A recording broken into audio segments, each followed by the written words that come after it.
भोजन करते समय थाली में बाल आ जाए, भोजन करते समय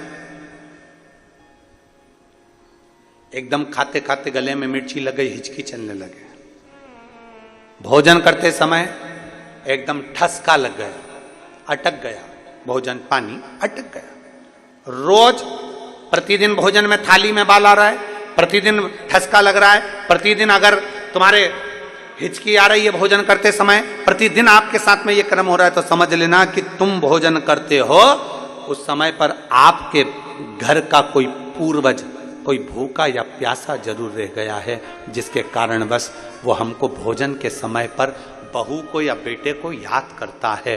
तो फिर करना क्या है, फिर क्या कर सकते? हिचकी आ रही है, भले मिर्ची खा ली, मिर्ची ना खा तो भी हिचकी आ गई, ठसका लग गया भोजन करते समय, और रोज लग रहा है, हर 2 दिन में, हर 3 दिन में ठसका आ जाता है। भोजन करते समय हर 3 दिन में थाली में बाल आ जाता है, भोजन करते समय हर 2-3 दिन में थाली में बाल पड़ा हो जाता है, हर भोजन करते समय हमारे को कुछ ना कुछ हिचकी चलने लगती है। हर 2-3 दिन में अगर ये क्रम हो रहा है तो समझ लो हमारा कोई पूर्वज, हमारा कोई पितृ, हमारे घर का कोई पूर्वज जो है कि नहीं है, वो हमारे को कहीं ना कहीं से भूखा है और भोजन का भाग मांग रहा है। फिर एक प्रयास करके देखो, फिर एक प्रैक्टिकल करके देखो, फिर एक प्रयास करो। चावल की छोटी सी एक कटोरी, उस कटोरी में धान भर लीजिए चावल, उसमें एक लौंग और एक बेलपत्र, बस ये रख लीजिए। जो हंडा होता है घर में, पानी का मटका होता है, पितरों का जो स्थान होता है जहां पानी पीते हैं अपन, मटका, हंडा, टंकी, बाल्टी, जो भी हो।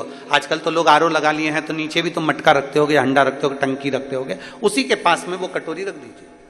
14 की रात्रि, अमावस्या के दिन उस कटोरी का चावल, बेलपत्र, ये सब शिव मंदिर के अंदर आप कोई भी एक स्थान पर, कोई दोने के अंदर रखकर या कागज के अंदर रखकर, शिव स्थान पर, शंकर के मंदिर में शिवलिंग को केवल स्पर्श कर कर जमीन पर ही उसको कागज में या दोने में, उसको जहां जलाधारी होती है वो जलाधारी के पास में गणेश वाले स्थान पर, गणेश वाली जगह पर उसको रख दें। गणेश वाली जगह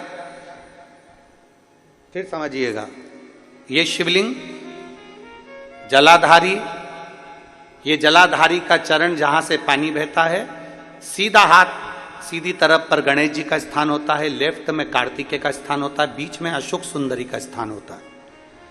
शंकर का शिवलिंग, शिवलिंग के ऊपर जो जलाधारी लगी होती है, जलाधारी में से एक एक बूंद जो पानी नीचे गिरता है, ये शंकर भगवान की 5 लड़कियों का स्थान होता है, जया, विषहरा, शामली बारी, दौतली, देव।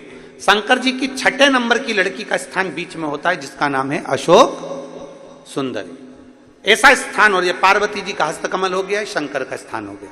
तो जब हम वो अन्न रखते हैं, जब हम चावल और एक बेलपत्र और एक लौंग जो रखते हैं, वो हम गणेश जी वाले स्थान के साइड में रखते हैं, नीचे की ओर रखते हैं उसके स्थान। कई लोग एक प्रश्न करते हैं, गुरुजी आज सावन की शिवरात्रि या नवरात्रि को पूजन करेंगे 7 बजे शाम को ऑनलाइन, तो हम मट्टी के शंकर जी बना रहे हैं, तो क्या हम नंदी बनाएं? हम शंकर जी बना रहे हैं तो क्या हम गणेश जी बनाएं? नहीं, केवल शंकर भगवान का शिवलिंग बनाइए, बड़े प्रेम से जलाधारी बनाइए। हमने पहले भी कहा कि इसमें सारे देव अपने आप विराजमान हैं। आप जब अभिषेक करेंगे तो उसमें सब देवों का अभिषेक अपने आप हो जाएगा, सबकी। हाँ, पूजन के सामान में 3 सुपारी लिखाई है, उसमें से 2 सुपारी में से एक गणेश जी, गोरा जी अपन बनाएंगे, उसका पूजन करेंगे, और 1 सुपारी से अपन संकल्प छोड़ेंगे। शिव आराधना में शास्त्र कर रहा है, शिव महापुराण वर्णन कर रही है। आप अगर भोजन कर रहे हो और भोजन करने में आपको बार बार हर 2 दिन में 3 दिन में बाल आ रहा है भोजन की थाली में, सब सफाई से भोजन बनता है। ऐसा कोई मेरी जीजी नहीं है जो बिना सफाई के भोजन नहीं बनाती, सब सफाई से बनाती है, सब अच्छे से बनाती है, सब अच्छे प्रेम से बनाती है, और सब सफाई से भोजन बनाती है। और सफाई से भोजन बनाने के बाद भी आपकी भोजन की थाली में बाल आ रहा है, अच्छे से प्रेम से एकांत में बैठकर भोजन कर रहे तो भी हिचकी आ रही है, तो भी आपको ठसका लग रहा है, रोज 2-3 दिन में लग रहा है, समझ